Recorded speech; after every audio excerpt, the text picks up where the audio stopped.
بسم الله الرحمن الرحیم. به نام خداوند بخشاینده و مهربان و با تقدیم سلام و احترامات خدمت حسیب الله امیری، علیرضا هاشمی و محمد روید و یاران ابو مسلم صاحب توپ شدن. دوباره یعقوبی، محبوب حنفی صاحب توپ هست بر ابو مسلم فراه. شریف محمد، اصال بلند فوق خطرناک، فرصت برای گل زنی، این پاس دروازه خالی مانده و گل برای ابو مسلم فراه. سید مرتضی فاطمی گل اول فصل پنجم را به ثمر میرسانه و هم خوشحالی بعد از گل. یار شماره 30 کار خودش را کرد.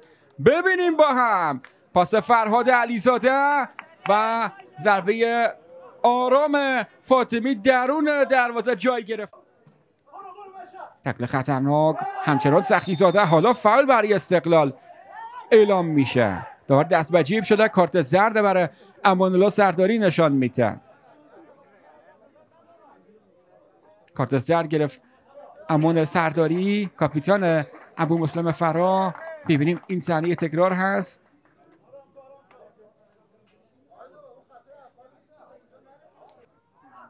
یک لحظه اشتباه، ضد حمله برای ابو مسلم با امید رجبی. فرار میکنه از یک بازیکن. امید رجبی، این باز و گل برای ابو مسلم فرهاد علیزاده و این هم خوشحالی همیشگیش.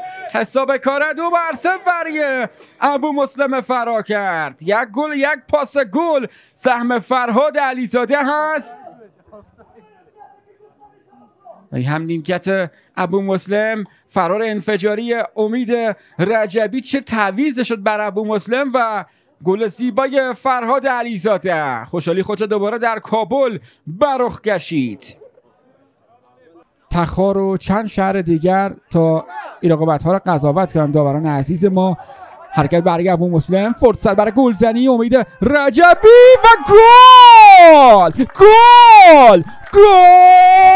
برای ابو مسلم فراه. کار خودش را کرد امید رجبی. ستاره امروز ابو مسلم فراه بوده. یک پاس گل داده بود، یک گل زیبا و ثمر رساند. ببینیم با هم فرار مرد آهنی ابو مسلم فراه و ضربه‌ای که درون دروازه جای میگیره. حساب کار همچنان ادامه داره. سمیر سمندری حرکت میکنه. ارسال در سمت راست. امید رجبی دوباره میتونه گلزنی کنه یا خیر. امید رجبی و گل به این میگه. چی گل زد امید رجبی. مرد آهنی ابو مسلم گلزنی میکنه، دبل میکنه برای تیمش تا بازی 4-0 برای ابو مسلم بشه. چی پاس لقمه‌ای فرستاد سمندری. این سر توپ است الکساندر آرنولد ابو مسلم یا همو امید رجبی. حساب کار 4-0 کرد رجبی. لوکمان انتقال بازی به سمت راست. امید رجبی حرکت میکنه. امید، این ضربه و هتریک میکنه امید رجبی. گل پنجم ابو مسلم، گل سوم خودش را به ثمر میرساند در نخستین بازی فصل. میو هتریک میکنه امید رجبی.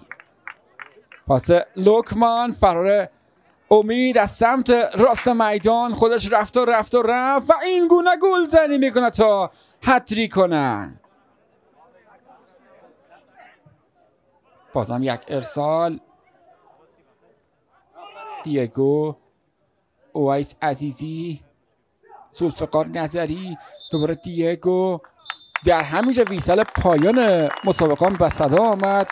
برتری پرگل ابو مسلم فراه برابر استقلال کابل در هفته اول لیگ قهرمانان افغانستان فصل پنجم. امیدوار هستم از دیدن این مسابقه لذت برده باشین.